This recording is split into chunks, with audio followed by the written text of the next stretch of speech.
Analysis chapter number 5 है open and close sets in matrix spaces. Page number 21 तक कर चुके हैं। 22 पेज से यहाँ बिगिन करते हैं।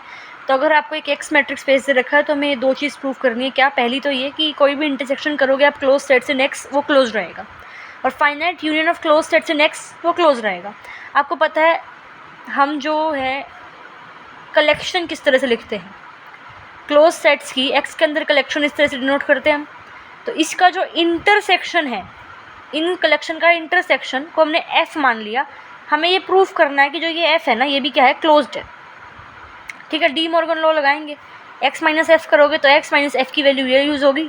यहाँ से डी मॉर्गन लॉ लगाए तो ये आ गया। अब सारे के सारे ये जो है ये कैसे हैं, क्लोज्ड है। तो ये एक्स माइनस, अगर इसमें से आप एक्स माइनस कर लो, यानी कि ये एक्स में से माइनस कर दो, ये एक्स में से माइनस कर दो, तो ये ओपन होगा। भाई ये तो होता है ना कॉम्प्लीमेंट वाला कॉन्सेप्ट कि भाई अगर ए क्लोज्ड है, एक्स के अंदर ये एक्स है, एक्स के अंदर जितने भी ए हैं वो क्लोज है, तो एक्स माइनस ए जो बच गए वो क्लोज नहीं हुए ना।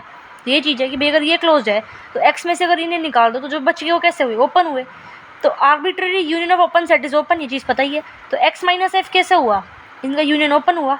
अगर ये ओपन हुआ, जो इसमें से माइनस कर दिया, एक्स में से आप एफ माइनस कर रहे हो, वो ओपन है, तो जो एफ है वो कैसा हुआ, क्लोज्ड हुआ। ये प्रूफ करना था। Second part, finite union of closed set is x is closed. तो भाई ये हम मान लेते हैं फाइनाइट कलेक्शन। ठीक है, यहाँ पे कोई फाइनाइट कलेक्शन नहीं थी इसलिए हमने ये माना है। ठीक है, फाइनाइट कलेक्शन के लिए हम ये मानेंगे कि भाई एक्स का क्लोज सेट में जो फाइनाइट कलेक्शन है वो ये है, इसका ये यूनियन है, तो यूनियन करोगे ये उसको एफ मान लिया। अब इस एफ को क्या दिखाना है, क्लोज दिखाना है। तो भाई एक्स माइनस एफ करोगे, ये डी मॉर्गन लॉ से ये आ गया, और ये सारे के सारे कैसे हैं, क्लोज। तो एक्स में से अगर इसे हटा दो तो कैसे हो जाएंगे, ओपन हो जाएंगे। तो जो फाइनाइट इंटरसेक्शन ओपन सेट की क्या हो गया, ओपन हो गया। तो जो एफ हो गया वो कैसा हो जाएगा, क्लोज हो जाएगा, खत्म बात। और जो यूनियन, ये तो finite union of close set था। अगर हम इन finite union number of close set का यूनियन करें, ज़रूरी नहीं है कि वो क्लोज्ड हो। ठीक है, एग्जाम्पल ये है उसका। अगर हम यूजुअल मैट्रिक्स स्पेस ले लें, ये कलेक्शन ले लें, तो भाई ये क्लोज्ड है, बट इसका यूनियन जो है वो ओपन है, वो क्लोज नहीं है। ठीक है, एग्जाम्पल 13, शो करना है कि every subset of discrete matrix space. तो भाई एक डिस्क्रीट मैट्रिक्स स्पेस ये ले लिया, उसका कोई सबसेट ले लिया जो ये हो गया। इस ए को क्या दिखाना है, क्लोज दिखाना है।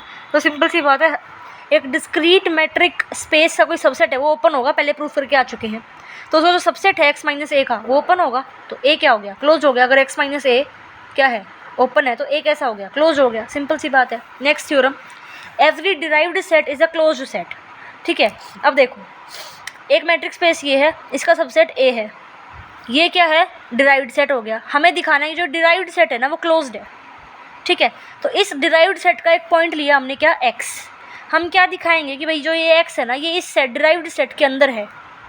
ठीक है, डिराइव्ड सेट का पॉइंट लिया एक्स, हम ये दिखा देंगे कि भाई जो डिराइव्ड सेट का पॉइंट है वो इसके अंदर है, इस सेट के अंदर है ना। सुनो, डिराइव्ड सेट का एक लिमिट पॉइंट लिया एक्स, हम दिखा देंगे कि जो ये लिमिट पॉइंट है ना इस डिराइव्ड सेट का, वो उस सेट के अंदर ही है। डिराइव्ड सेट दिखाना है ना हमने। अब इस सुनो एक सेकेंड, थोड़ा जल्दी हो गया, ध्यान से सुनो, इंपॉर्टेंट है कुछ ये थ्योरम काफ़ी।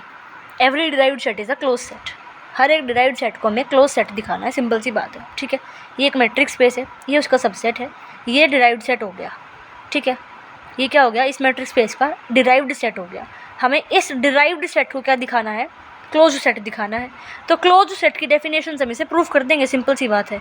अगर मैं इस डिराइव्ड सेट का कोई एक लिमिट पॉइंट ले लूँ एक्स, और अगर मैं दिखा दूँ जो लिमिट पॉइंट है ना वो उस डिराइव्ड सेट के अंदर ही है, उस सेट के अंदर ही है, तो जो ये सेट है वो क्या हो जाएगा, क्लोज हो जाएगा।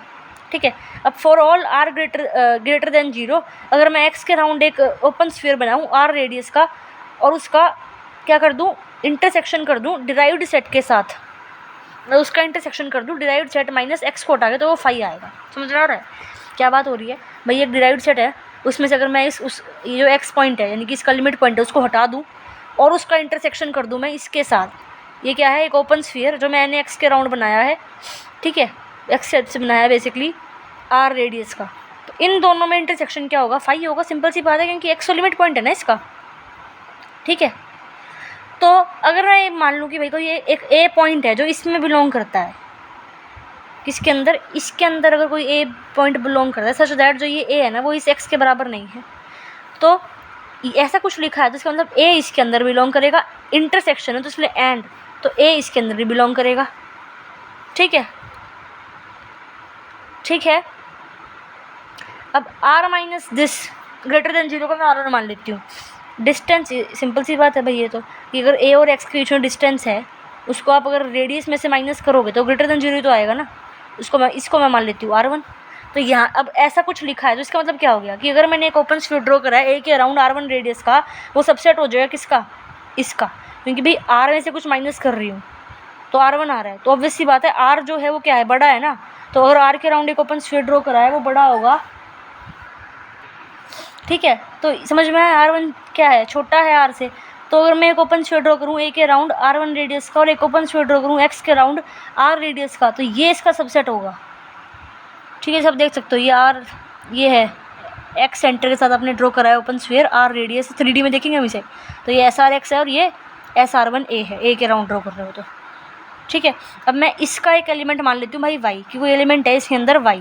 और अगर ऐसा कुछ लिखा है तो हम बहुत पहले पढ़ के आ चुके हैं भाई, ऐसा कुछ लिखा है तो इसका मतलब क्या है कि a और y के बीच में जो डिस्टेंस है वो रेडियस से कम होगा, राइट। अगर यहाँ मान लो ये पॉइंट y है तो ये a और y का जो डिस्टेंस है ये रेडियस से तो छोटा है ना, और ओपन स्फीयर में ये पॉइंट बाउंड्री वाले पॉइंट तो आएंगे नहीं, तो ये हमेशा लेस देन r1 होगा, ठीक है। और ये चीज़ आपको पता ही है ट्राइंगल इनइक्वालिटी से भाई, ठीक है। और ये किसके बराबर है, r1, और ये ऐसे है, और r1 प्लस ये क्या था, इसको उधर ले जो प्लस में, तो क्या आ जाएगा, r आ जाएगा। तो डिस्टेंस बिटवीन y और x, तो ये y पॉइंट मान लो ये है, y और x के बीच में डिस्टेंस है वो क्या हो जाएगा, less than equal to r। y belong कर रहा है, इसका मतलब y बिलोंग कर रहा है इसके अंदर, इस ओपन स्फीयर में। और ये चीज़ तो आपकी इसका मतलब थी कि भाई a के अराउंड ओपन स्फीयर ड्रॉ कर रहे हैं r1 रेडियस का, तो वो सबसेट होगा इसका, ठीक है।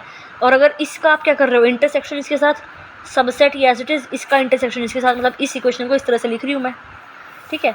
तो अगर मैं ये चीज़ ले रही हूँ तो इसका इंटरसेक्शन क्या होगा, फाई होगा, क्योंकि जो a पॉइंट है भाई वो किसने बिलोंग करता है, इसके अंदर, तो इसका इंटरसेक्शन फाई होगा। सिमिलरली इसका इंटरसेक्शन भी फाई होगा, है ना। तो x क्यों, बिकॉज x इसका मतलब इसके अंदर बिलोंग कर रहा है, ठीक है।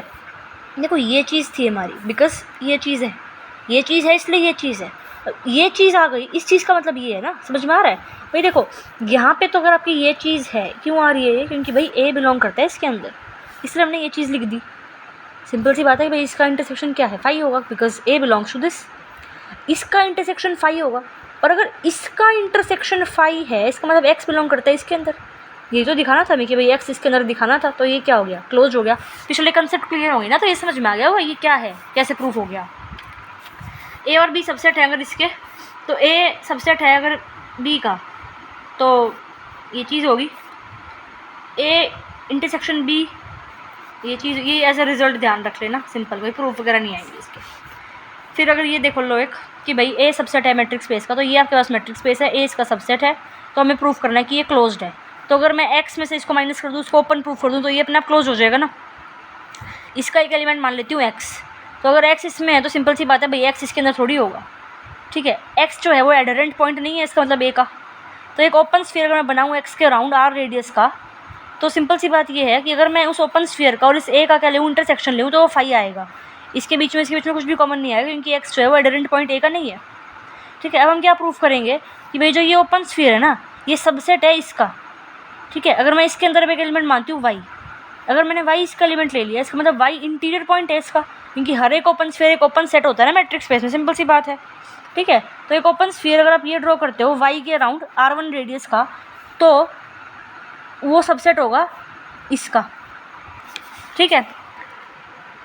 और फिर मैं इंटरसेक्शन ले लूँ a का, यहाँ भी इंटरसेक्शन ले लूँ इसका भी इंटरसेक्शन a के साथ, तो फाई के बराबर होगा, ये देखो, ठीक है। जब ये फाई के बराबर है और ये इसका सबसेट है, तो इसका भी तो फाई के बराबर होगा ये चीज़।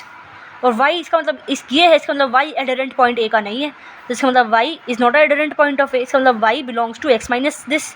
और अगर y इसको बिलोंग करता है, ठीक है, y इसको बिलोंग करता है, और यहाँ से हम लेके चल रहे थे y इसमें बिलोंग है, इसका मतलब क्या होगा कि भाई ये जो है ये क्या है, ओपन है, और अगर ये ओपन है तो ये क्या होगा, क्लोज्ड होगा, ठीक है। ये किसकी नोटेशन है, सब पहले करवा चुकी हूँ सब कुछ, इसलिए डायरेक्ट जल्दी रिजल्ट प्रूफ करवा रही हूँ।